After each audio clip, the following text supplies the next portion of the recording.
Right now we're using it as a storage area.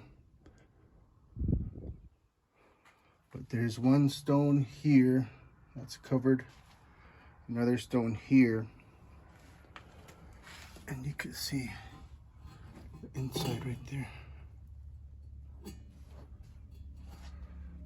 And the smoke goes up here.